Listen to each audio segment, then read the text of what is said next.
मैं हूं आपका दोस्त तन्मय भार्गव और आज की इस वीडियो में हम डिस्कस करने वाले हैं भारत की नई शिक्षा नीति यानी न्यू एजुकेशन पॉलिसी के बारे में। सबसे पहले अब हम बात करने वाले हैं कि new education policy schooling level की एजुकेशन को किस तरह से बदलने वाली है।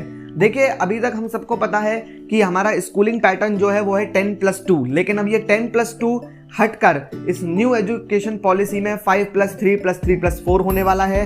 5+3+3+4 क्या है, ये मैं आपको समझाने की कोशिश करता हूँ। देखिए, स्कूलिंग लेवल को इस न्यू एजुकेशन पॉलिसी के तहत 4 पार्टों में बांटा गया है, जिसमें सबसे पहला पार्ट है फाउंडेशन स्टेज। फाउंडेशन स्टेज के अंदर नर्सरी, LKG, UKG, क्लास 1 और क्लास 2 के बच्चों को लिया गया है। अब तक पुरानी शिक्षा पद्धति के अनुसार इन बच्चों पर काफ़ी ज़्यादा किताबों का बोझ और बस्तों का बोझ पड़ता था, लेकिन अब इस न्यू एजुकेशन पॉलिसी में ये सब कुछ कम किया जाएगा। बच्चों पर पढ़ाई का बोझ नहीं डाला जाएगा, उनको खेल खेल में एक्स्ट्रा करिकुलम एक्टिविटीज़ के थ्रू, इंडोर एक्टिविटीज़ के थ्रू, आउटडोर एक्टिविटीज़ के थ्रू पढ़ाने की कोशिश करी जाएगी। यानी गवर्नमेंट ने इसमें एक जो मंत्र दिया है पहले 5 सालों के लिए, वो है खेलो, कूदो और पढ़ो। साथ ही साथ पहले 5 सालों में अब कोई भी एग्जामिनेशन नहीं होगा। स्कूलिंग लेवल पे जो सेकंड स्टेज इंट्रोड्यूस की जाएगी, उस स्टेज का नाम है प्रिपरेटरी स्टेज। अब इस स्टेज के अंडर में 3 क्लासेस को रखा जाएगा, क्लास 3, क्लास 4 और क्लास 5 को। तो क्या होगा इस स्टेज में जब न्यू एजुकेशनल पॉलिसी लागू होगी, वो अब हम देखने की कोशिश करते हैं। तो सबसे पहला तो जो पॉइंट होगा वो ये होगा कि क्लास 3 से शुरुआत होगी एग्जामिनेशंस की। इसके साथ साथ इस स्टेज का जो मेन मोटिव है वो है बच्चे को सब्जेक्ट्स का बेसिक ज्ञान देना। 3 सालों में बताया जाएगा कि व्हाट इज मैथ, मैथ क्या होती है, ज्योग्राफी क्या होती है, हिस्ट्री क्या होती है, हिंदी क्या है, संस्कृत क्या है। तो इन सब बातों पर इन 3 सालों में काफ़ी जोर दिया जाना कि इन सब्जेक्ट्स को बच्चा अब अपनी रीजनल लैंग्वेज या अपनी राष्ट्रभाषा हिंदी में भी पढ़ सकता है। फॉर एग्जाम्पल, अगर कोई गुजराती बच्चा है और अगर वो इन 3 सालों में इन सब्जेक्ट्स को अपनी रीजनल लैंग्वेज या हिंदी में पढ़ना चाहता है तो वो पढ़ सकता है। अब अगर हम बात करें स्टेज 3 यानी मिडिल स्टेज के बारे में, जिसमें क्लास 6, 7 और 8 को इंक्लूड किया गया है, ये स्टेज न्यू एजुकेशनल पॉलिसी का जो स्कूलिंग लेवल सिस्टम है उसमें काफ़ी इंपॉर्टेंट स्टेज मानी जा रही है, क्योंकि इसी स्टेज से अब बच्चों को एप्लीकेशन बेस्ड नॉलेज देने की शुरुआत की जाएगी। यानी बच्चे अब इसी स्टेज से कोडिंग और डिकोडिंग जैसी चीज़ें भी सीख सकते हैं। साथ ही साथ इसी स्टेज इंटर्नशिप प्रोग्राम भी इंट्रोड्यूस किया है, जिसके तहत अगर बच्चा स्टडी के अलावा अपना कोई और पैशन भी फॉलो करना चाहता है, फॉर एग्जांपल बच्चा पेंटिंग करना चाहता है या बच्चा सिंगिंग करना चाहता है या कुकिंग करना चाहता है, तो वो इन फील्ड्स के एक्सपर्ट्स के पास जाकर पेंटिंग, सिंगिंग, कुकिंग सीख सकता है, और वो भी स्कूल की ही तरफ से। साथ ही साथ इसी स्टेज में गवर्नमेंट ऑफ इंडिया ने वोकेशनल कोर्सेज को भी लॉन्च किया है, जिसमें आप मोल्डिंग, कारपेंटरिंग और अन्य चीज़ें भी सीख सकते हैं। अब बारी आती है 9, 10 और 11, 12 की। अब इन 4 क्लासों को स्टेज 4 यानी सेकेंडरी स्टेज के अंडर में रखा गया है।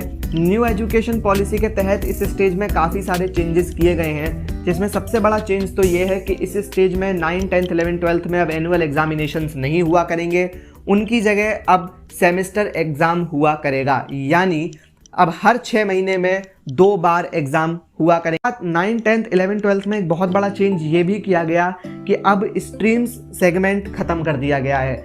यानी पहले बच्चों के पास ऑप्शन होता था कि वो सिर्फ साइंस पढ़े, आर्ट्स पढ़े या कॉमर्स पढ़े, लेकिन अब 9th क्लास से ही बच्चे मल्टीपल सब्जेक्ट्स पढ़ पाएंगे। यानी अगर कोई बच्चा अकाउंट्स के साथ हिस्ट्री पढ़ना चाहता है तो वो हिस्ट्री पढ़ सकता है, हिस्ट्री के साथ अगर कोई बिजनेस पढ़ना चाहता है तो वो पढ़ सकता है, केमिस्ट्री के साथ अगर कोई ज्योग्राफी पढ़ना चाहता है तो वो पढ़ सकता है। लेकिन इसमें भी एक कंडीशन है कि इन अलग अलग सब्जेक्ट्स के government of India pools decide कर सकती है। यानी जिस पूल में जो सब्जेक्ट होगा, आप उस पूल में से वही सब्जेक्ट ले सकते हैं। अब बात करते हैं कि कॉलेज लेवल की एजुकेशन न्यू एजुकेशन पॉलिसी के आने के बाद किस तरह से चेंज होने वाली है। इसमें कुछ फीचर्स को इंट्रोड्यूस किया गया है या कुछ सुविधाओं को इंट्रोड्यूस किया गया है, जिसमें सबसे बड़ी सुविधा है मल्टी एग्जिट और मल्टी एंट्री की। अब ये क्या है, देखिए, अब मान लीजिए आप 4 साल का कोई कोर्स कर रहे हैं ग्रेजुएशन में, अब अगर आपको किसी कारणवश दूसरे साल में ही अपना कॉलेज छोड़ना पड़ा तो अभी तक की जो एजुकेशन पॉलिसी है उसके हिसाब से आपकी वो डिग्री इनकम्प्लीट मानी जाएगी और आप जब दोबारा से पढ़ाई करना चाहेंगे ग्रेजुएशन में तो आपको फिर से फर्स्ट ईयर से ही करनी पड़ेगी।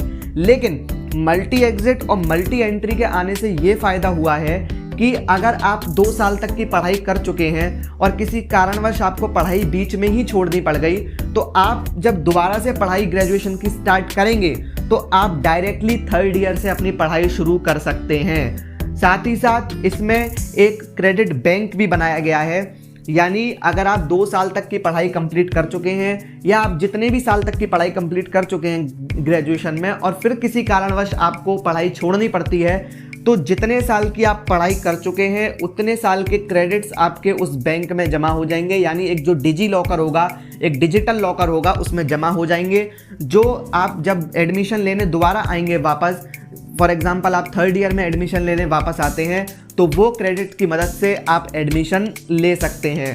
साथ ही साथ अभी तक हम अगर बीच में ही पढ़ाई छोड़ देते थे तो हमें किसी भी तरह की कोई डिग्री नहीं दी जाती थी, लेकिन अब इसमें एक और सिस्टम इंट्रोड्यूस किया गया है, यानी अगर आपका कोर्स मान लीजिए 4 साल का है और अगर आप उसमें से फर्स्ट ईयर कंप्लीट करते हैं तो आपको सर्टिफिकेट दिया जाएगा। अगर आप 2 साल कंप्लीट कर लेते हैं तो आपको डिप्लोमा दिया जाएगा। अगर आप 3 साल कंप्लीट कर लेते हैं तो आपको डिग्री दी जाएगी और अगर आप 4 साल कंप्लीट कर लेते हैं तो आपको रिसर्च पेपर्स विद डिग्री दी जाएगी। यानी अगर आप बीच में ही नौकरी की तलाश में कहीं जाते हैं और अगर आप ग्रेजुएशन लेवल पे 2 साल पूरे कर चुके हैं तो आप डिप्लोमा लेवल की नौकरी आसानी से पा सकते हैं।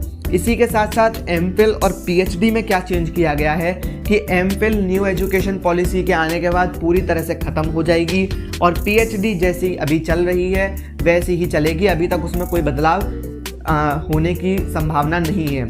साथ ही साथ पीजी सिस्टम यानी हमारा जो पोस्ट ग्रेजुएशन सिस्टम है वो अभी चलता है 3+2 बेसिस पे, यानी 3 साल हमारे ग्रेजुएशन के और फिर हमें 2 साल अभी पीजी के करने पड़ते हैं। लेकिन अब न्यू एजुकेशन पॉलिसी के आने से ये बदलाव आएगा कि अगर आप 4 साल ग्रेजुएशन के पूरे कर चुके हैं तो आपको पोस्ट ग्रेजुएशन सिर्फ 1 साल की करनी पड़ेगी।